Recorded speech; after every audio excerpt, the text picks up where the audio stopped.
If there's one instantly recognizable characteristic all successful business owners share, it has to be resilience. Reuben Kimani portrays that by picking himself from an impoverished family and working his way towards success, changing jobs within the process, culminating to getting a loan worth 2.5 million shillings. Now, he runs a business worth 100 million shillings.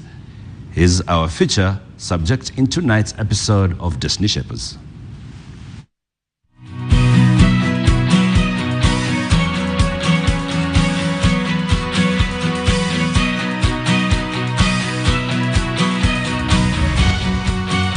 We are quite a big family. Reuben Kimani grew up in a humble family of 8 in Laikipia County. It was a constant struggle for his parents to take him to school due to lack of finances. They basically struggled providing school fees for us for a long time. Luckily, he managed to get a scholarship which saw him continuing with his studies, later joining Jomo Kenyatta University, where he studied computer science.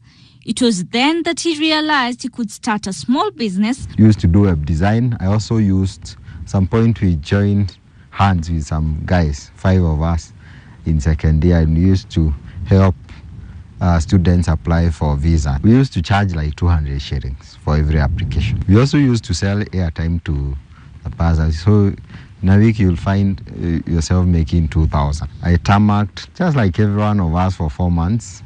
The dreams he always had of landing a good job after campus, however, started feeling like just a dream.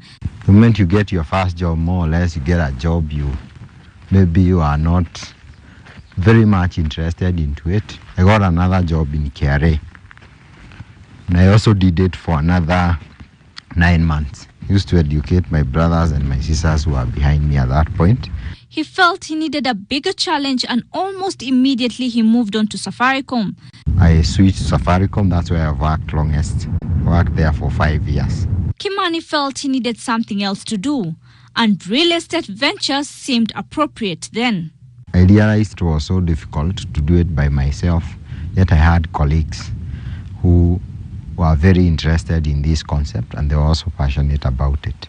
When you are employed, you usually have access to facilities, especially unsecured. Don't have any collateral that I could give.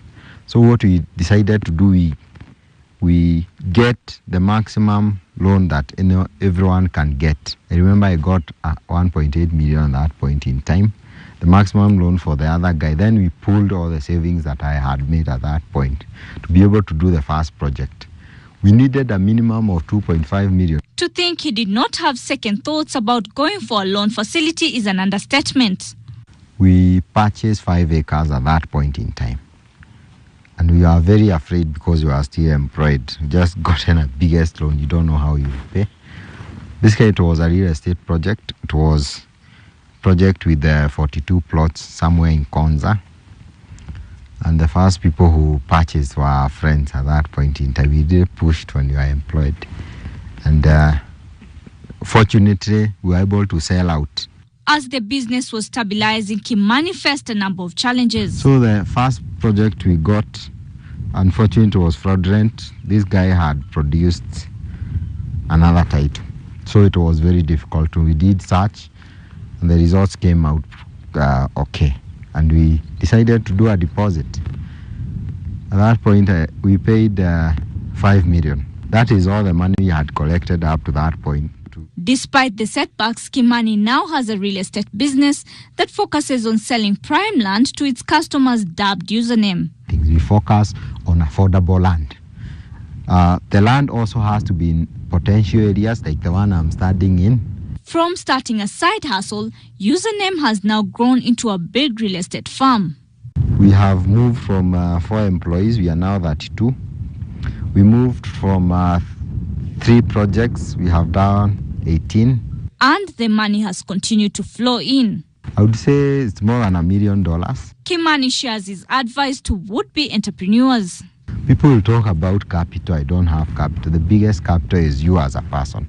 You need to invest in knowledge. You need to know what really is required, especially in real estate. I'm training computers. but I do real estate now.